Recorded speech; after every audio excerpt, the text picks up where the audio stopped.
Mom, stop. That's trash day. Then trash day can wait. What did you just find? A mistake from 20 years ago. Didn't put that there. Don't touch it. Don't tell me what to do in my own house. June, listen to me. Someone's playing you. No, I don't take charity. It's not charity. Then what is it? Time. Oh. You don't get to buy my pride. I'm not buying you. I'm keeping you in your home. If you throw out one more box without asking me, I swear I'll haunt you while I'm still alive. June Archer stood in the doorway of her bedroom closet, dust motes swirling in the afternoon light like tiny witnesses to 40 years of accumulated life. Her daughter Kara froze mid-reach, hand hovering over a cardboard box marked winter things in faded marker. Mom, it's just old coats. You haven't opened this closet since Dad. Kara stopped herself, but the word hung there anyway. Died. 3 years now, and still nobody said it out loud in this house. I know what's in my own closet. June's voice came out sharper than she intended. She was 69 years old, tired in ways that sleep couldn't fix, and the orange notice on the kitchen table, sheriff sale pending. 30 days, had stolen what little patience she had left. Kara stepped back, palms up in surrender. Fine. I'm just trying to help you downsize before I lose the house. You can say it. The silence that followed was the kind that bruises. June turned away, pulling the box toward herself. Inside, folded neatly beneath moth-eaten scarves, lay her old camel hair coat. The good one. The one she'd worn on dates, to church, to every occasion that required looking like she had her life together. She hadn't touched it since 2005. Her fingers found the silk lining, and something crinkled. June's breath caught. She worked her hand into a small tear along the inner seam, one she didn't remember making, and pulled out a slip of paper so faded it looked like a ghost of itself. A lottery ticket. November 18th, 2005. Mom. Kara's voice seemed very far away. What is that? June stared at the numbers. 7-14-22-31-45-12. She knew them the way you know your own heartbeat, the way you know the face of someone you almost loved. She'd played these same numbers every week for a year, back when hope was something she could afford. Then she'd lost the ticket the night of the big drawing, and told herself it was a sign. The doorbell rang. Theo Vance stood on her porch like a bad penny with good posture.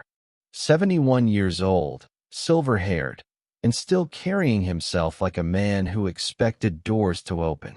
June hadn't seen him in 2 decades, hadn't wanted to, hadn't stopped thinking about him entirely either. June. His voice was the same. Calm. Careful. The voice of a man who measured every word before spending it. You're supposed to be in Chicago. I was. Now I'm here. He glanced past her into the house. Just passing through. One night. Kara appeared behind June, arms crossed, radiating the protective suspicion of a daughter who'd heard stories. Mom, who is this? An old friend, June said, and the word friend tasted like a lie and a kindness at once. Theo's eyes found the lottery ticket still clutched in June's hand. His whole body went still, like a man who'd just heard a gunshot in the distance. Is that? He stopped. Swallowed. Where did you find that? In my coat. The camel one. What? Something shifted in his face. Fear, maybe. Or something older than fear. June, I need you to listen to me carefully. His voice dropped, the way it used to when he was about to say something that would change everything. That ticket is dangerous. Later, after Kara had left with 1,000 unasked questions in her eyes, June sat at her kitchen table with Theo across from her. The orange notice. The lottery ticket. 20 years of silence between them, thick as river fog. You're being dramatic, she said, but her hands were shaking. It's just an old ticket. It's probably worth nothing. Then check it. She pulled out her phone, the one Lila had taught her to use, her 16-year-old granddaughter with her quick jokes and quicker truths. Her fingers moved slowly across the screen. Pennsylvania Lottery. Historical draws. November 18th, 2005. The numbers appeared. 7-14-22-31-45-12. The room tilted. June gripped the edge of the table, feeling like the floor had dropped away beneath her. 20 years. 20 years of scraping by at the post office, of watching her husband's medical bills pile up like snowdrifts, of learning to want less and less until wanting itself felt like a luxury she couldn't afford. "I won," she whispered. "I won and I never knew." Theo's hand covered hers. Warm. Steady. The touch of a man who'd once promised her a different life. "June," he said quietly, "that jackpot was $23 million. And someone already claimed it." She looked at him, this man from her past who'd appeared like a ghost on her doorstep, and saw something in his eyes that made her blood run cold. "They claimed it under my name." June clutched the ticket like a second heartbeat, like proof of a life she'd never lived, and felt something she hadn't felt in years. The electric, terrifying spark of possibility. Or maybe it was just the beginning of something far worse. The quick stop on Miller Road still smelled exactly like 2005, stale coffee, lottery ink, and the faint ghost of cigarettes that hadn't been legal to smoke indoors for 15 years. June pushed through the door with Theo close behind, the bell overhead announcing them like an alarm. "This is ridiculous," she muttered, but she kept walking. Even if someone remembers something from 20 years ago, what does it prove? It proves you're not crazy. Theo's voice was steady, but his eyes swept the store like a man expecting trouble. And it might prove something else. Behind the counter, a young woman with pink hair and a nose ring looked up from her phone. "Help you? Is Sal here?" June asked. "Sal Marconi? My uncle? He's in the back." "What?" "Tell him June Archer wants to talk about the night someone won $23 million. The girl's eyebrows shot up. She disappeared through a beaded curtain, and a moment later, a man emerged. Older, grayer, but unmistakably Sal. He'd sold June her weekly tickets for years, back when she still believed in luck. June Archer. He said her name like he was tasting it, trying to place the flavor. "I heard you moved away." "I didn't." "Huh." He leaned against the counter, studying her face. "So what's this about the big one?" November 2005. June placed the ticket on the counter between them. Sal's eyes went wide. "I found it," she said, "hidden in my coat. I need to know what happened that night." Sal picked up the ticket with trembling fingers, holding it like it might bite. "I remember that drawing. Biggest winner this store ever had. Regional news came out, did a whole story." He paused, something shifting behind his eyes. "But June, you didn't claim it." "I know I didn't claim it. Someone else did, using a name that wasn't theirs." Sal set the ticket down slowly. "The winner came in 3 days after the drawing. Man about your age, maybe a little younger. Said he'd been out of town, just got back. Showed ID, filled out the forms." He glanced at Theo, then back at June. Name on the claim was Theodore Vance. The silence that followed was absolute. June turned to Theo. He stood frozen, his face drained of color. "That's impossible," he said quietly. "I never claimed anything. I wasn't even in Pennsylvania that month." "Then someone used your identity." June's voice came out flat, hard. "Someone who knew both of us. Someone who knew I played those numbers." Sal raised his hands. "Look, I just sell the tickets.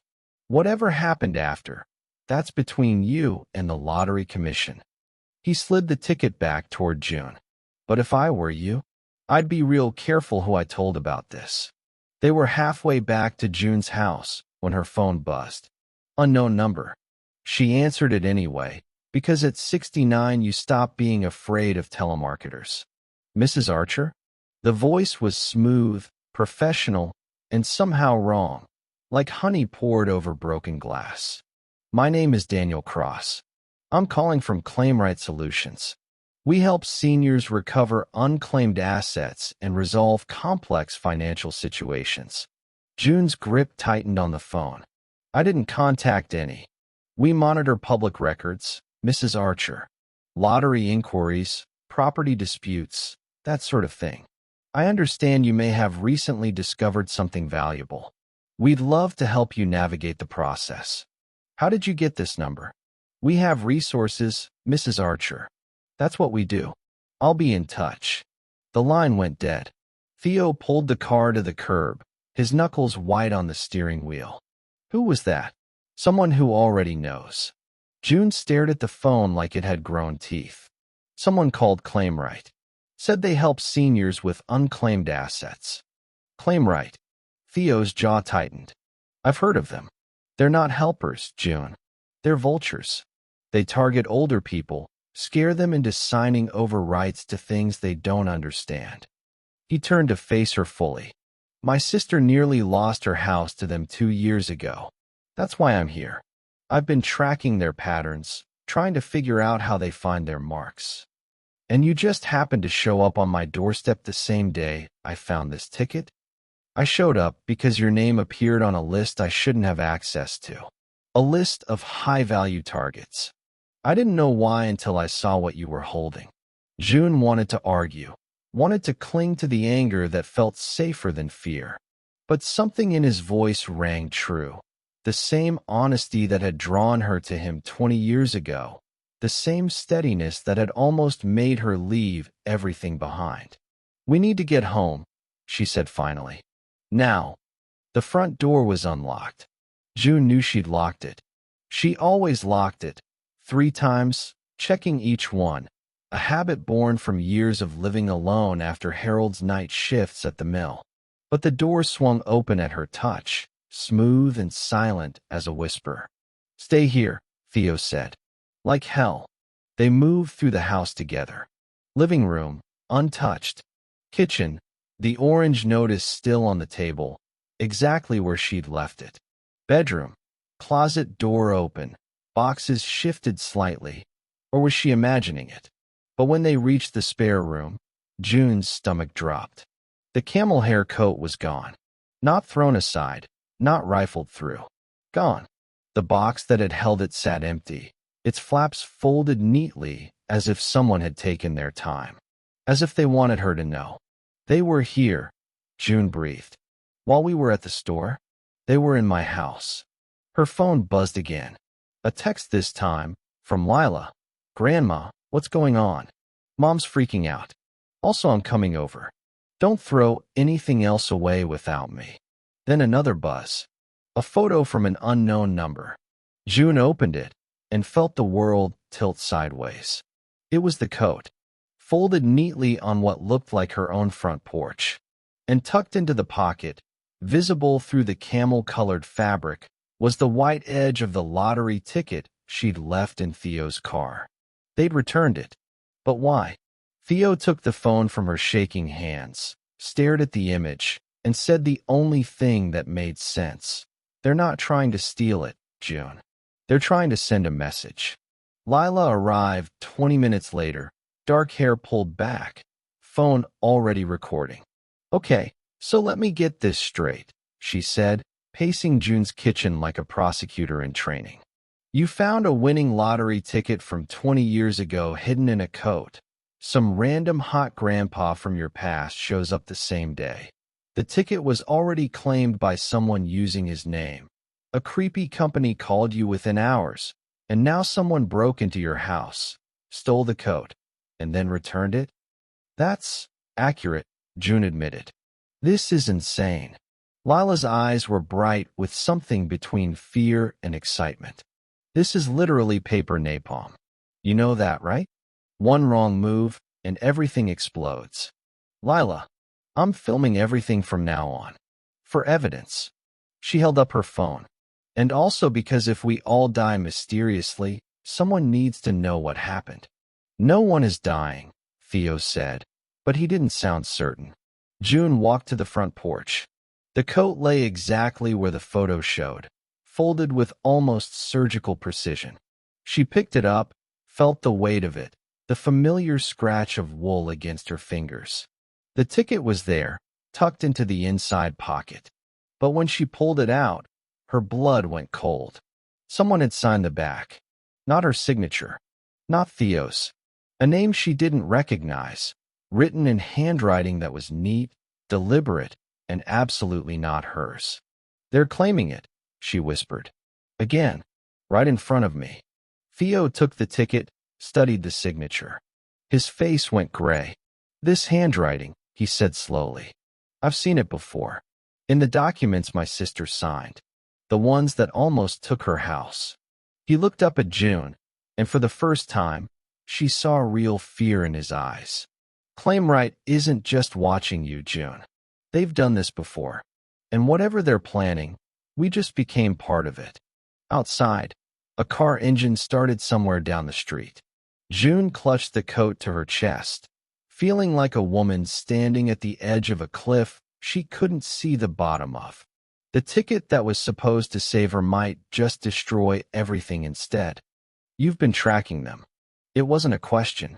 June stood at her kitchen window, watching the street like she expected black vans to materialize from the evening shadows.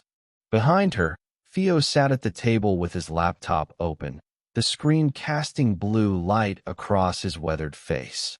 "For 18 months, he admitted.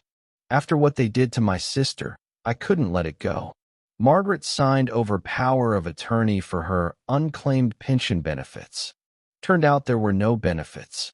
Just a legal trap that nearly cost her everything. "And you didn't think to mention this before you knocked on my door? I didn't know you were involved until 3 days ago."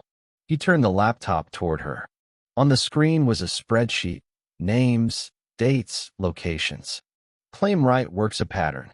They find older people with some kind of dormant claim, inheritance disputes, forgotten accounts, lottery tickets that were never cashed. Then they swoop in, offer to help, and end up owning whatever the mark thought was theirs. June crossed her arms. "So I'm a mark now. You're a target. There's a difference." Theo scrolled down the list. "See these names? Every single one of them had something valuable they didn't know about. And every single one of them got a call from Claimright within 48 hours of that information surfacing. How do they know? How could they possibly know I found that ticket the same day I found it?" Theo closed the laptop slowly. "That's what I haven't figured out yet. Either they have access to systems they shouldn't, or someone told them." The words hung between them like smoke. June thought about Kara, who'd been in the room when she found the ticket. Lila, who knew everything because teenagers always knew everything. Sal at the quick stop, who'd looked at that ticket like it was made of plutonium. And Theo, who'd appeared on her doorstep at exactly the right moment, with exactly the right story. "Don't," he said quietly, reading her face. "I know how this looks, but I'm not your enemy, June." "Then what are you?" He held her gaze. "I'm the man who let you walk away 20 years ago without fighting for you. I'm the man who spent 2 decades wondering what would have happened if I'd been braver." He paused, something raw flickering behind his eyes. "And I'm the man who saw your name on a predator's list and drove 800 miles to make sure you didn't end up like my sister." June wanted to stay angry. Anger was easier than the other things she felt. The old pull toward him, the fear, the desperate hope that someone was finally on her side. "The coat," she said finally, changing the subject because she had to. "Why return it? Why sign the ticket and give it back?" "Intimidation. They want you scared and confused. Easier to manipulate." Theo stood, moving toward her with the careful steps of a man approaching something fragile. "But they also want the ticket to stay with you. If they just stole it, you'd go to the police.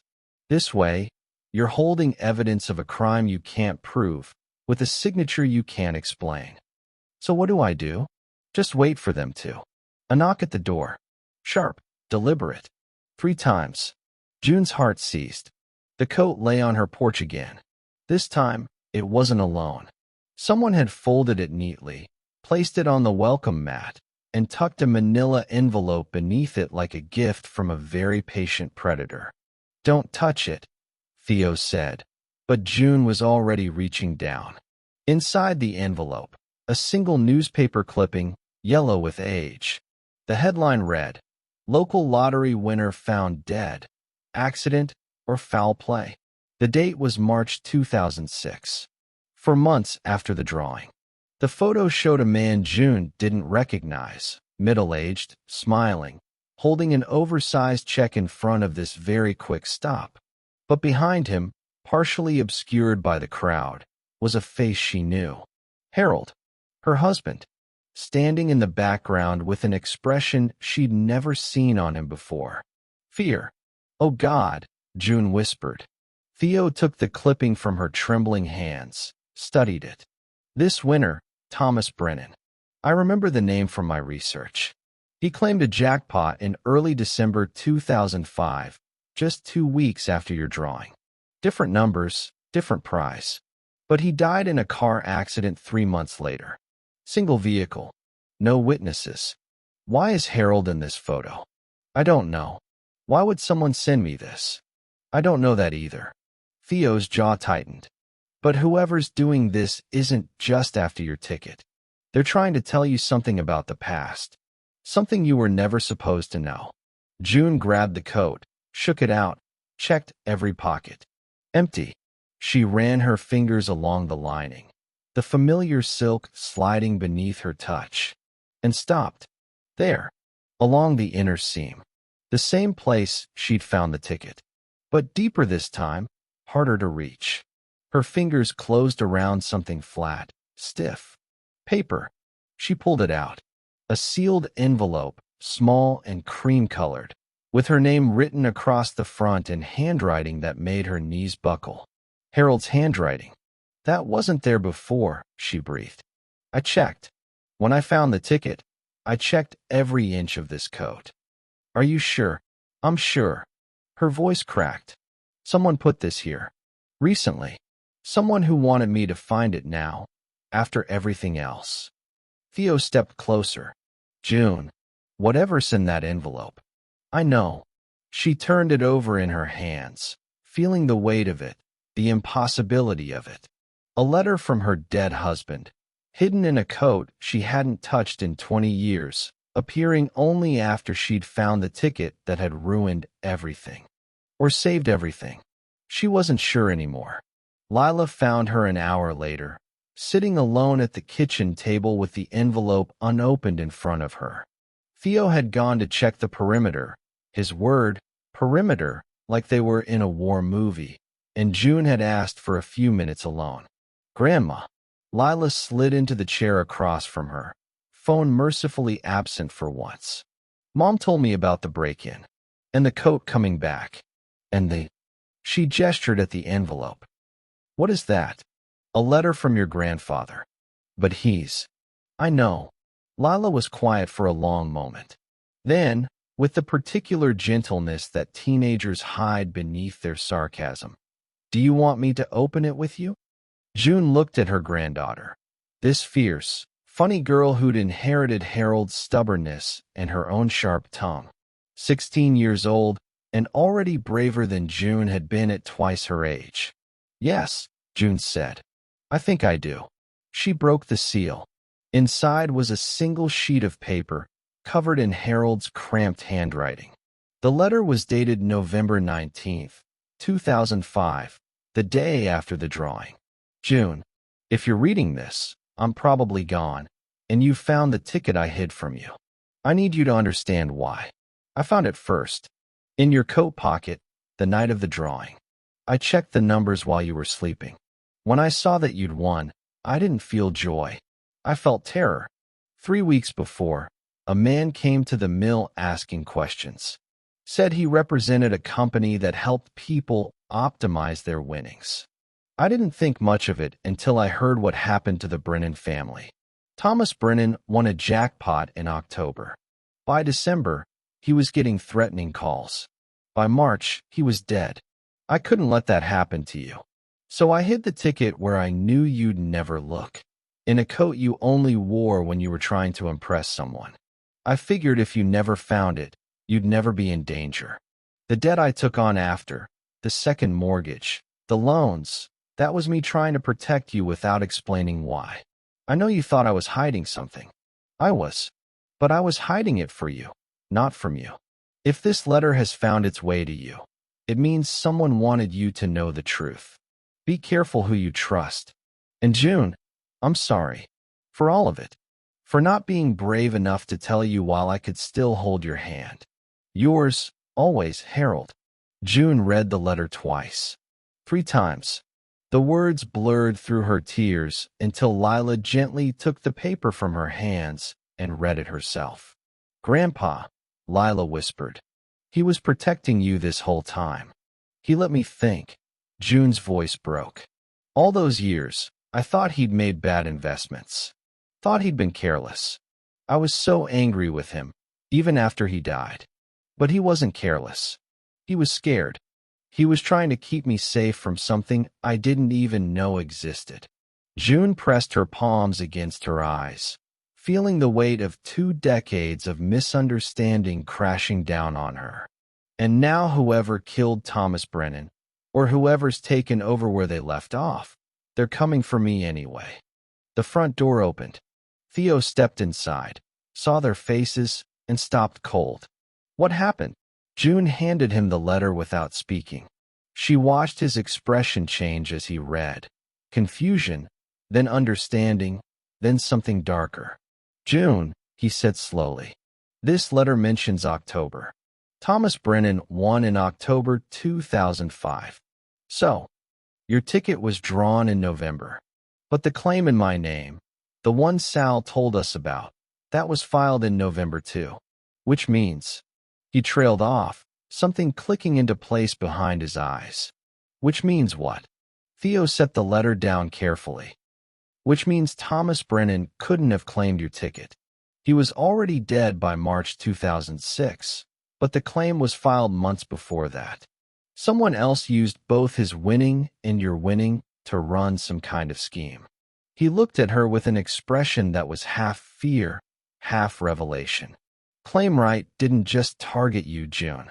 They've been doing this for 20 years. And your husband knew about it, or at least suspected, before anyone else. Outside, a car pulled up to the curb.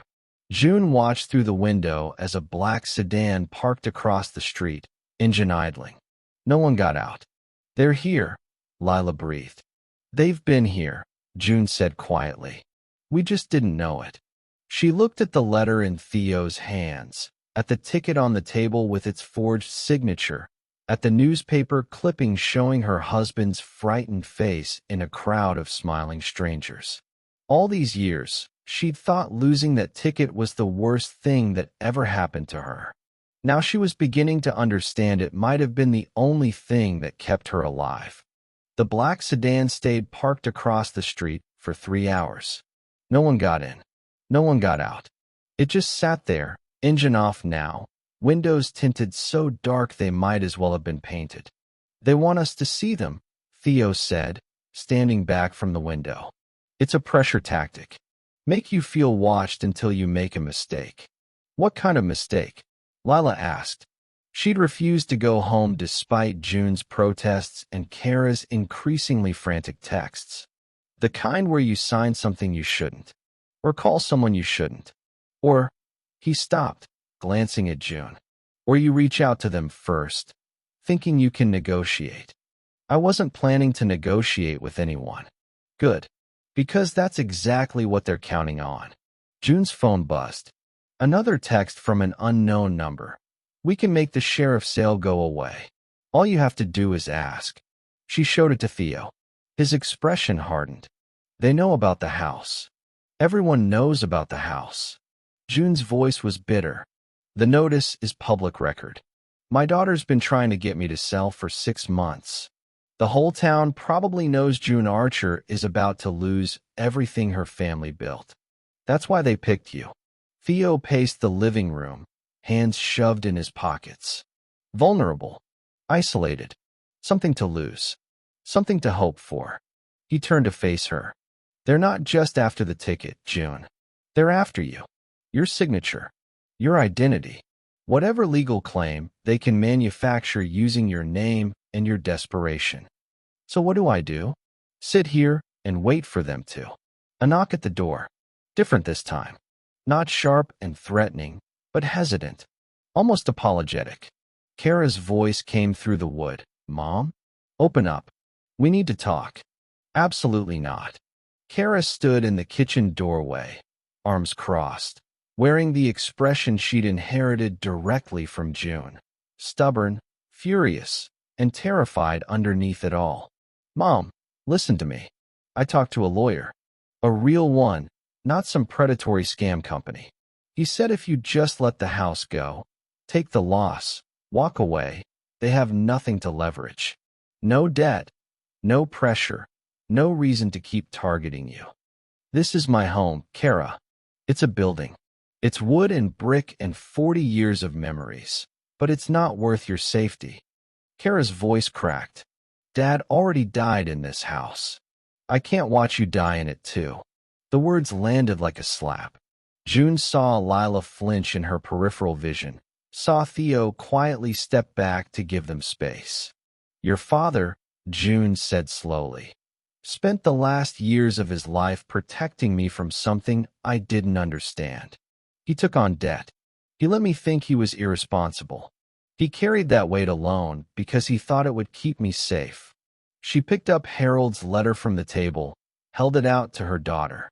Read this. Then tell me to walk away. Kara read the letter in silence. Her face went through a journey. Confusion, disbelief, grief, and finally something that looked like shame. I didn't know, she whispered. None of us did. But Mom, even if Dad was trying to protect you, that was 20 years ago.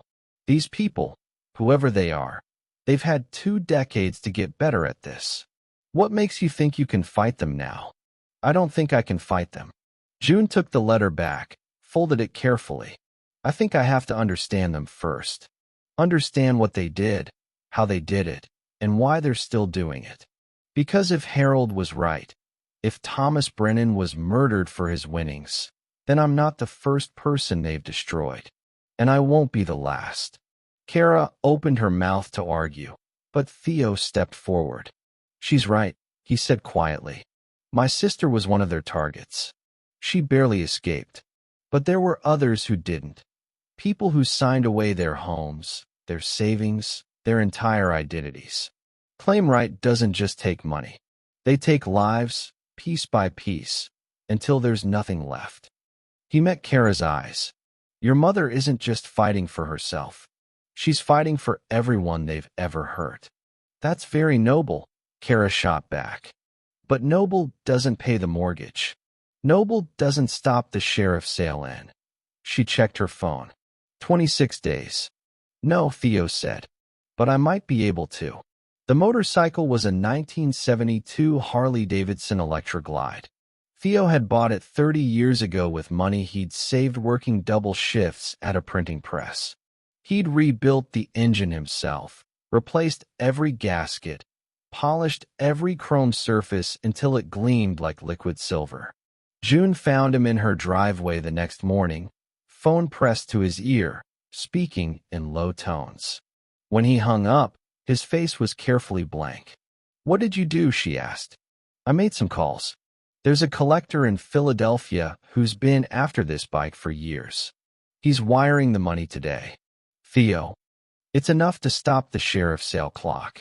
Buys you 60 days instead of 30. Maybe more, depending on how the paperwork shakes out. I can't let you do that. You're not letting me do anything. He turned to face her, and she saw it then. The same stubborn resolve she'd fallen for 20 years ago.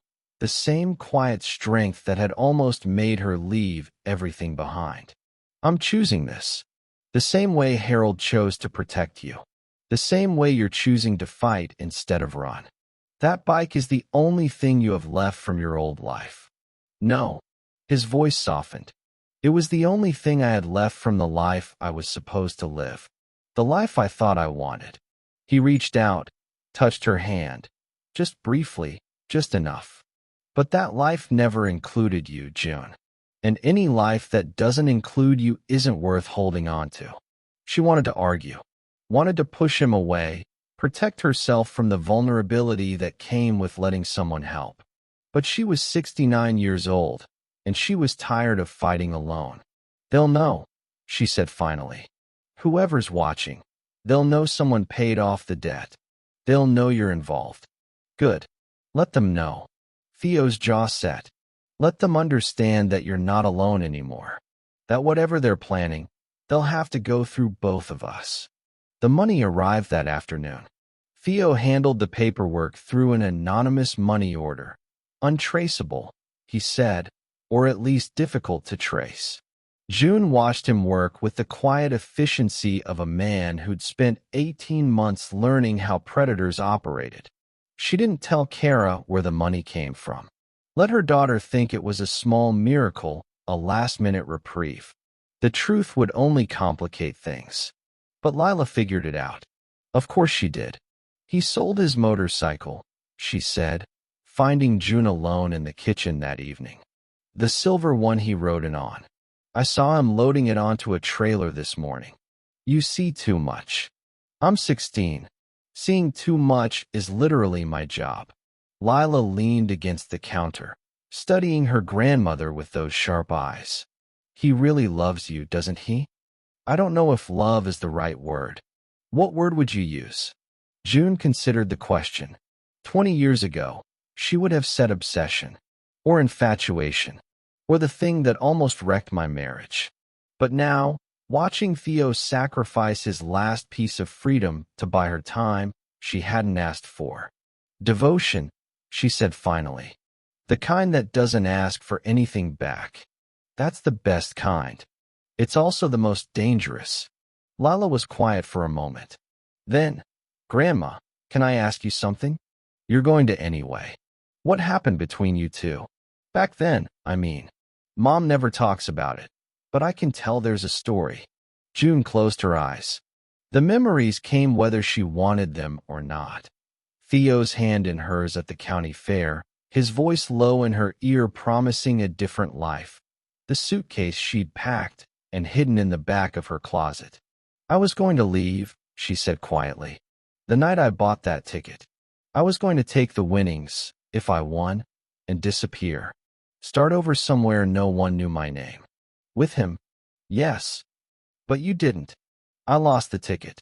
And I told myself it was a sign. June opened her eyes, found Lila watching her with an expression far too old for 16. I told myself fate was telling me to stay.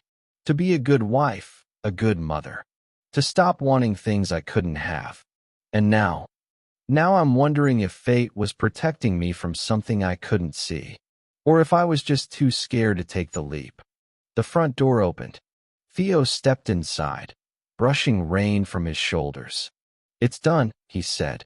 The sale is postponed. You've got 60 days.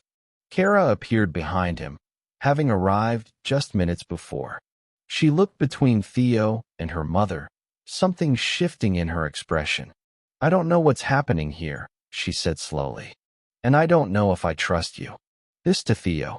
But you just did something for my mother that I couldn't do. So I'm going to say thank you, even though it feels like swallowing glass. Theo nodded. I understand. No, you don't. Kara's voice hardened. You don't understand what it was like watching her almost leave. Watching her pack that suitcase when she thought no one was looking. I was 12 years old, and I knew that my mother was about to disappear. June's heart stopped. Kara, don't. Kara held up a hand. I've carried that for 23 years. I never told Dad. Never told anyone. But I remember, Mom. I remember everything. She turned to Theo. So when I say I don't trust you, I mean it. You almost took her from me once. I won't let you do it again. The silence that followed was suffocating. Finally, Theo spoke, quietly, carefully, like a man choosing each word as if his life depended on it. I'm not here to take her anywhere, he said. I'm here to make sure she survives what's coming. And when this is over, When claim right is exposed and June is safe, I'll leave. If that's what she wants. He looked at June then, and she saw it in his eyes. The question he was too proud to ask, the hope he was too tired to hide. Is that what you want? She didn't answer. Couldn't answer. Not yet. But for the first time in 20 years, she wasn't sure the answer was yes. That night, after everyone had gone to bed, June found herself standing in the spare room where the coat had been stolen and returned. She held Harold's letter in one hand and the lottery ticket in the other. 2 pieces of paper. 2 lives she might have lived. The one where she'd stayed, and Harold had protected her, and Kara had grown up with both parents, and Lila had been born into a family that was broken but whole. And the one where she'd run, and won, and maybe ended up like Thomas Brennan, rich for a moment, dead before she could enjoy it. Thank you, she whispered to the empty room. To Harold. To fate. To whatever force had hidden that ticket from her for 20 years. Then she tucked both pieces of paper into her pocket and went to bed. Tomorrow, they would start fighting back. Morning light came gray and reluctant through June's kitchen window. She hadn't slept, not really.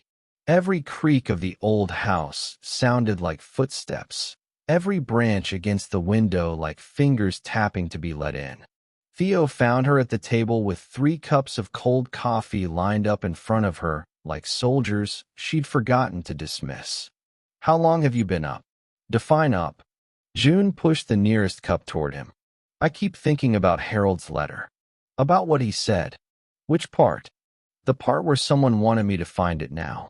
Not 20 years ago. Not last year. Now.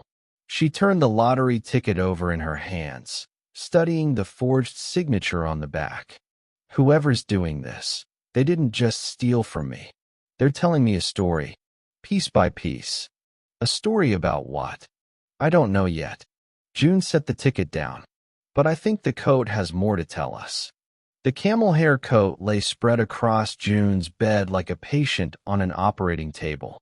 She'd gone over it twice already. Every pocket, every seam, every loose thread. Nothing. But Harold's letter had been hidden deeper, in a place she'd missed. There has to be something else, she muttered, running her fingers along the lining for the 100th time. He wouldn't have just left one letter. Harold was thorough, obsessive even. If he was trying to protect me, he would have left more. Lila appeared in the doorway, still in her pajamas, hair tangled from sleep. What if it's not in the coat? What do you mean? I mean, Grandpa hid the ticket in the coat because it was somewhere you wouldn't look.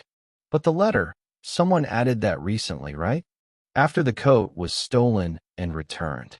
Lila crossed the room, picked up the coat, examined it with the fresh eyes of someone who hadn't been staring at it for hours. What if there's something in the original hiding spot that you missed? Something smaller than a letter?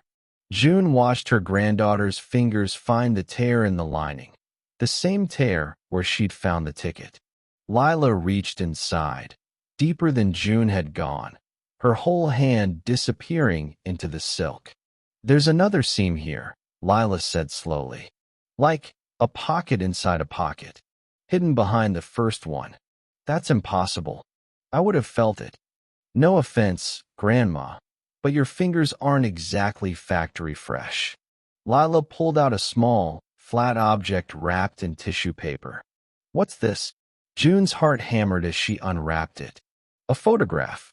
Old, faded, creased from years of being folded and hidden. It showed 2 men standing in front of a building June recognized, the Lottery Commission office in Harrisburg. One of them was Thomas Brennan, the winner who died in a car accident.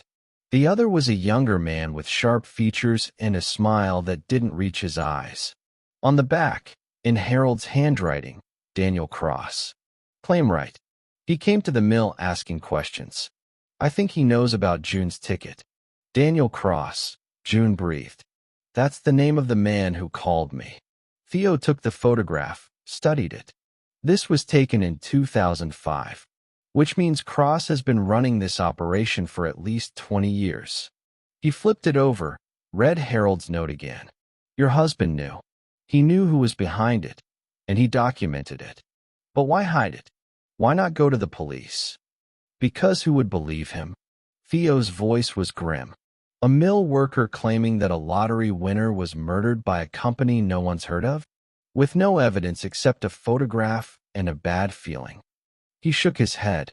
Harold did the only thing he could. He hid the proof and hoped you'd never need it. Except now I do need it. Now you do. The manila envelope arrived at noon. No postmark. No return address. Just June's name typed neatly on the front, slipped under her door while they were all in the kitchen arguing about next steps. Inside was a legal document. Dense, formal, full of language designed to confuse. But certain phrases jumped out like warning flares. Transfer of claim rights. Designated beneficiary. Irrevocable assignment.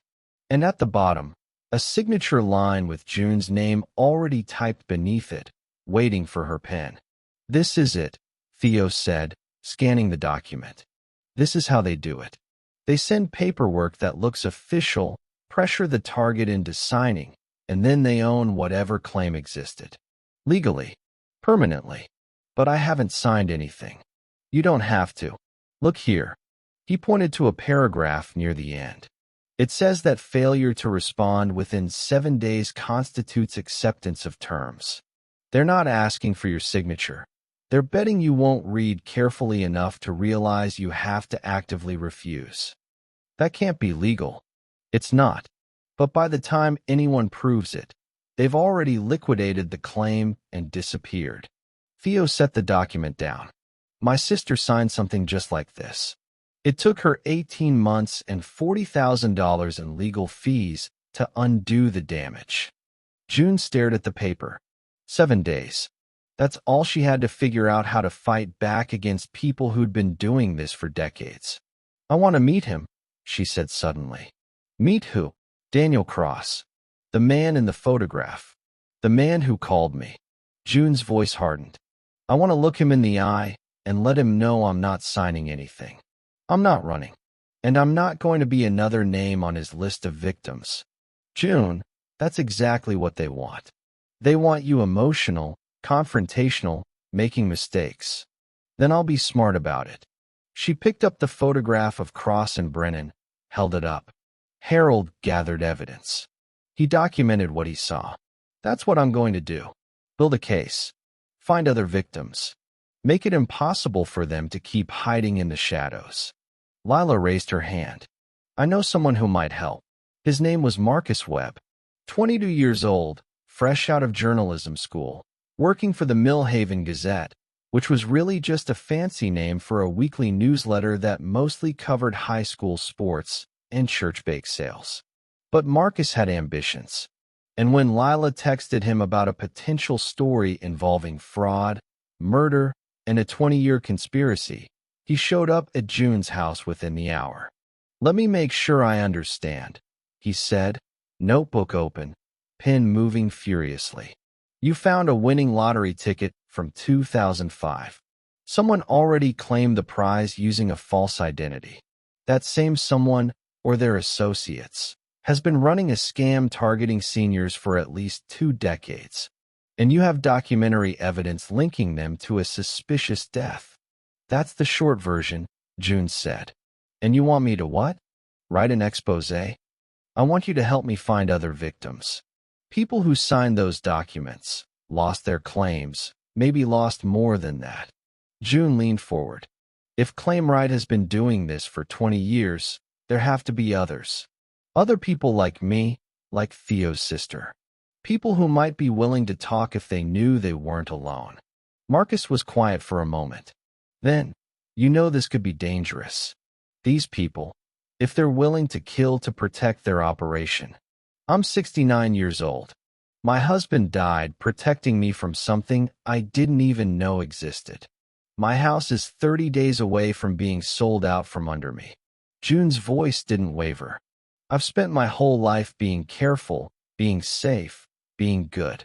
And look where it got me. So yes, I know it's dangerous. I'm done letting that stop me. Something shifted in Marcus's expression. Respect, maybe, or recognition. My grandmother, he said slowly, lost her house 3 years ago. She signed some paperwork she didn't understand, something about optimizing her estate. By the time we figured out what happened, it was too late.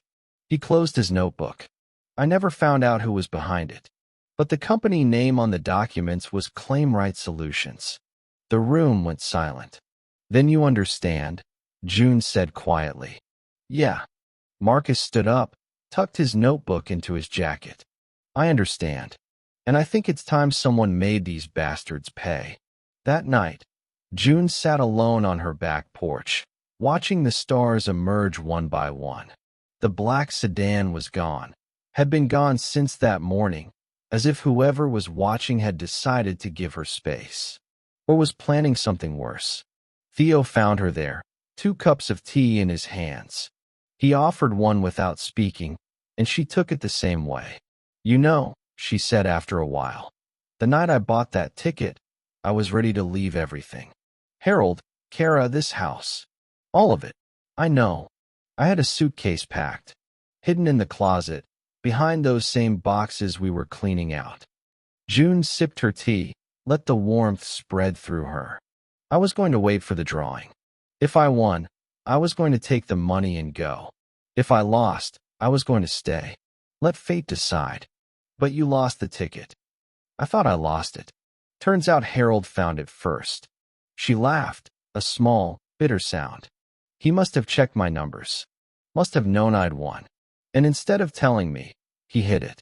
Because he knew, her voice broke. He knew that if I had that money, I'd be gone. And maybe dead, like Thomas Brennan. Theo was quiet for a long moment. Then, do you wish you'd found it? Back then, I used to. June stared at the sky, at the cold, distant light of stars that had been burning since before she was born. I used to lie awake at night, imagining all the ways my life could have been different, the places I could have gone, the person I could have been. And now I look at Kara, at Lila, at this ridiculous, falling apart house that holds 40 years of my life. She turned to face him, and in the darkness, she could almost see the man he'd been 20 years ago, younger, hungrier, promising her the world. If I'd won that jackpot, Theo, I would have left, and Kara would have grown up without a mother. Lila wouldn't exist. Everything I love about my life, everything that matters, would have been erased. So you're grateful? June searched for the word. I'm amazed. That losing something I wanted so desperately turned out to be the best thing that ever happened to me. That the worst night of my life was actually the beginning of everything good. Theo reached over, took her hand. His fingers were warm, steady, familiar in a way that made her chest ache. I spent 20 years regretting that you didn't come with me, he said quietly. 20 years wondering what I did wrong, why you chose him over me. But sitting here now, seeing the life you built, the family you raised. He squeezed her hand. I think maybe we both ended up exactly where we were supposed to be. Even if it took us 20 years to get here. Even then, they sat together in the darkness, 2 people who'd almost been something else, finally at peace with the people they'd become instead. But peace, June knew, was temporary. Tomorrow they would have to fight. Tomorrow Daniel Cross and Claim Right and all the shadows of the past would come calling again. For tonight, though, this was enough. The Millhaven County Courthouse smelled like old paper and older justice.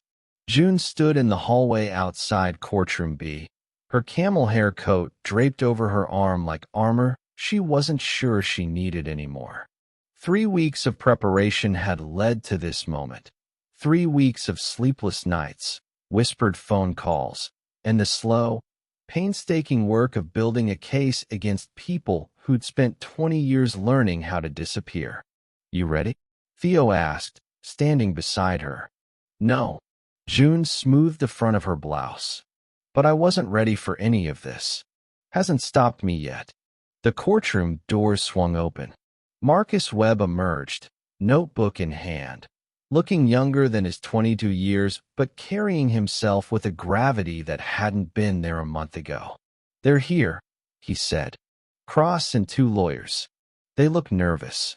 "Good." June squared her shoulders. "Let's make them more nervous." The hearing wasn't a trial, not yet. It was a preliminary proceeding to determine whether there was sufficient evidence to pursue charges against Claimright Solutions and its founder, Daniel Cross.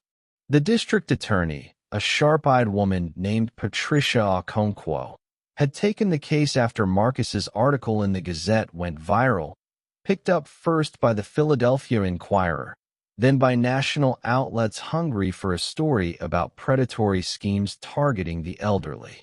But the real power in the room wasn't the DA or the judge or even the nervous lawyers flanking Daniel Cross. It was the gallery. 17 people sat behind June. 17 victims of Claimright's 20-year operation, gathered from across Pennsylvania and 3 neighboring states. Theo's sister Margaret was among them, gray-haired and dignified, her hands folded in her lap, like she was praying for justice she'd stopped believing in. Next to her sat a retired teacher from Scranton who'd lost her pension, a widower from Pittsburgh whose late wife's estate had been hollowed out, a former nurse from Allentown who'd signed away her home without understanding a single word of the document she'd been given. 17 stories. 17 lives disrupted, diminished, nearly destroyed. And June was going to speak for all of them. "Mrs. Archer," DA Okonkwo gestured toward the witness stand. "Please tell the court how you came to discover Claimright's activities." June took her seat, adjusted the microphone, and looked directly at Daniel Cross for the first time since entering the room. He was older than the photograph Harold had hidden, grayer, heavier, with lines around his eyes that might have been laugh lines on a different man. On him, they looked like cracks in a mask.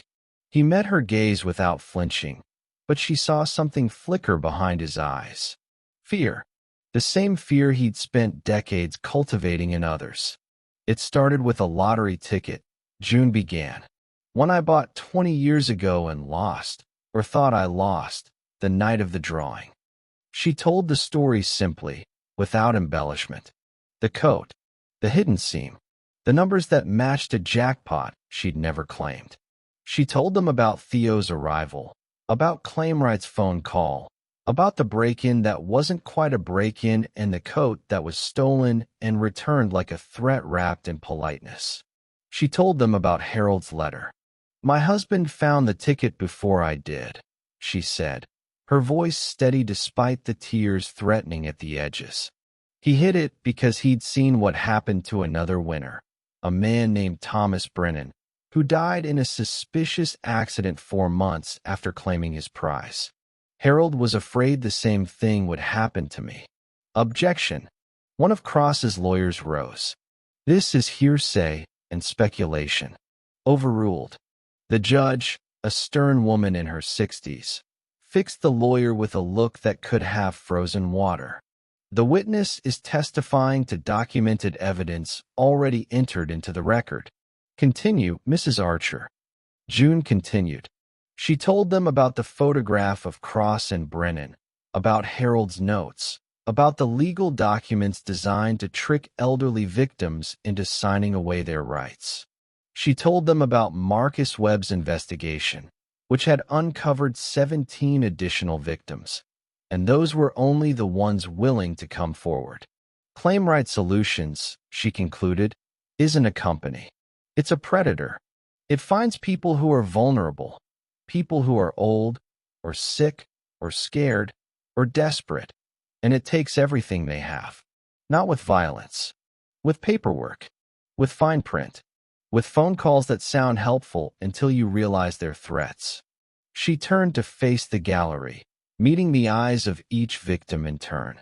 "I'm here because my husband tried to protect me 20 years ago and couldn't tell me why. I'm here because a man I almost loved drove 800 miles to warn me about something he'd seen happen to his sister. I'm here because my granddaughter refused to let me face this alone. Her voice strengthened. But mostly, I'm here because I'm tired of being afraid. And I think these people behind me are tired too. The courtroom was silent. Even Cross's lawyers had stopped shuffling their papers. D.A. Okonkwo rose. Your Honor, the prosecution submits that the evidence presented today, including financial records, victim testimony, and documentation linking Mr. Cross to multiple instances of fraud spanning 2 decades, establishes clear grounds for criminal charges, including wire fraud, elder abuse, and conspiracy. We request that the defendant be held without bail pending trial. The judge considered for a long moment. Then she turned to Daniel Cross. Mr. Cross, do you have anything to say? Cross stood slowly. His lawyers tried to stop him, but he shook them off. Mrs. Archer, he said, his voice carrying the same smooth, honeyed tone June remembered from the phone call that had started all of this. I admire your courage. Truly I do. But you're making a mistake. The services claim right provides are legitimate. We help people navigate complex systems they don't understand. If some of our clients felt pressured, that was never our intention. Your intention, June said quietly, was to steal from people who trusted you. Your intention was to use their confusion against them. Your intention was to get rich off their fear. That's your interpretation. No, Mr. Cross. June stood, though the judge hadn't dismissed her. That's the truth. And truth has a way of coming out eventually. Even when people like you spend 20 years trying to bury it. Cross's mask slipped, just for a moment. Underneath was something cold, something calculating, something that had looked at June Archer and seen nothing but a number on a spreadsheet. But June wasn't a number anymore. She was a witness, a voice, a warning, and she wasn't alone. The judge ruled in favor of the prosecution. Cross was taken into custody, his lawyers already filing appeals that everyone knew would fail. The 17 victims in the gallery embraced each other, cried, laughed, did all the things people do when justice finally arrives after being delayed for far too long. June slipped out the side door, needing air, needing space, needing a moment to process what had just happened. Theo found her on the courthouse steps, staring at the gray December sky. It's over, he said. No. June shook her head. It's not over. Cross has partners. There are other companies like ClaimRight, other predators, other victims who'll never come forward. This is just, she searched for the word, a beginning, a crack in the wall. That's something, though. It's something. They stood in silence for a while, watching people stream out of the courthouse, lawyers, reporters, victims, families. Kara emerged with Lila, both of them scanning the crowd until they spotted June. Kara's expression was complicated, pride and fear and love all tangled together, but she raised her hand in a small wave. June waved back. What happens now? Theo asked. Now I go home. Try to save my house, if there's still time. Try to rebuild what I can. June turned to face him. What about you? I sold my motorcycle. I've got nothing keeping me in Chicago anymore. He paused, the question hanging unspoken between them. I could stay, if you wanted. Theo, I know you have a life here. A family. I'm not asking to replace any of that. He took her hand, gently, like he was holding something precious and breakable. I'm just asking for a chance. A real one this time. No secrets, no running, no what-ifs. June looked at their intertwined fingers. 20 years ago, this hand had almost led her away from everything she knew. Now it felt like an anchor, like something to hold on to instead of escape with. Slow, she said finally. We take it slow. Coffee. Conversation. Honest apologies for everything we got wrong the first time. I can do slow. And you're not moving in. Not yet. Maybe not ever. I need to figure out who I am now, who I am after all of this, before I can figure out who we might be. That's fair. And if Kara hates you, you have to keep trying. She's protective. She has reasons. I know. I'll earn her trust, however long it takes. June studied his face. The lines, the gray hair, the eyes that had haunted her dreams for 2 decades. He wasn't the man she'd almost run away with. He was someone else now. Someone shaped by loss, by regret, by 18 months of hunting predators to atone for the sister he couldn't protect. Maybe she was someone else too. Okay, she said. Let's try. The house looked different in the late afternoon light. Smaller, maybe. Or just more itself. A building made of wood and brick and 40 years of memories. Exactly as Kara had said. But it was still standing. Still hers, at least for now. The restitution from claim rights frozen assets would take months to process. But D.A. Okonkwo had assured June that she was first in line. Between that and Theo's 60-day reprieve, the sheriff's sale had been postponed indefinitely. The orange notice was gone from the kitchen table, replaced by a vase of flowers Lila had brought. Sunflowers, because they were Harold's favorite. June stood in the spare room, holding the shadow box she'd spent all morning assembling. Inside, mounted on black velvet, were 3 items: the lottery ticket, Harold's letter, and the photograph of Daniel Cross and Thomas Brennan. Not trophies. Reminders. What are you going to do with that? Kara asked from the doorway. Hang it up. Somewhere I'll see it every day. June ran her fingers over the glass. So I never forget. Forget what? That losing isn't always punishment. June turned to face her daughter. This woman who'd been 12 years old when her mother almost disappeared, who'd carried that secret for 23 years without ever speaking it aloud. Sometimes losing is protection. A guardrail you don't see until you look back and realize it's the only thing that kept you from going over the edge. Kara was quiet for a moment. Then she crossed the room and wrapped her arms around June. Something she hadn't done in years. Not like this. Not with this kind of desperate, grateful, forgiving force. I love you, Mom. I love you too, sweetheart. And I'm sorry for being so angry about the house, for pushing you to sell, for not understanding what this place means to you. You were trying to protect me. That's what this family does, apparently. June laughed through her tears. We protect each other so hard we forget to talk to each other. Maybe we can work on that. Maybe we can. Evening fell soft and quiet over Millhaven. June sat on her back porch with Theo beside her, Lila cross-legged on the steps scrolling through her phone, Kara inside, making dinner and pretending she wasn't watching through the window. The black sedan never came back.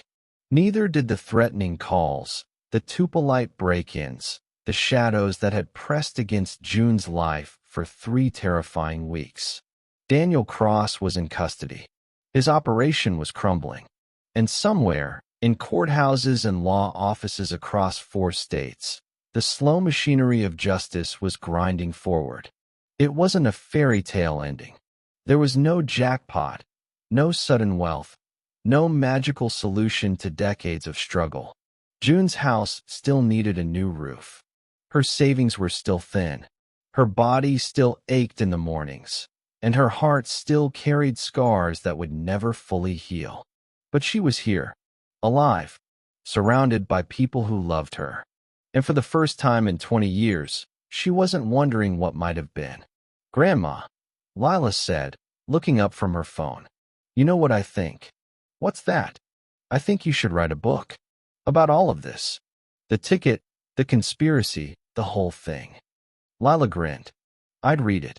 And I barely read anything. A book. June considered the idea. Who'd want to read about a 69-year-old postal worker who found a lottery ticket in her coat? Everyone. Theo squeezed her hand. Everyone who's ever lost something and wondered if losing it was actually the point. June looked out at the yard where Harold used to garden, at the fence he'd built with his own hands, at the tree where Kara had carved her initials 35 years ago. All of it imperfect, all of it precious, all of it hers. Maybe, she said, someday, but not today. Today she was going to sit on her porch with the people she loved, watch the stars come out, and be grateful, deeply, impossibly grateful, for the lottery ticket she'd lost. The one that had saved her life by never being found.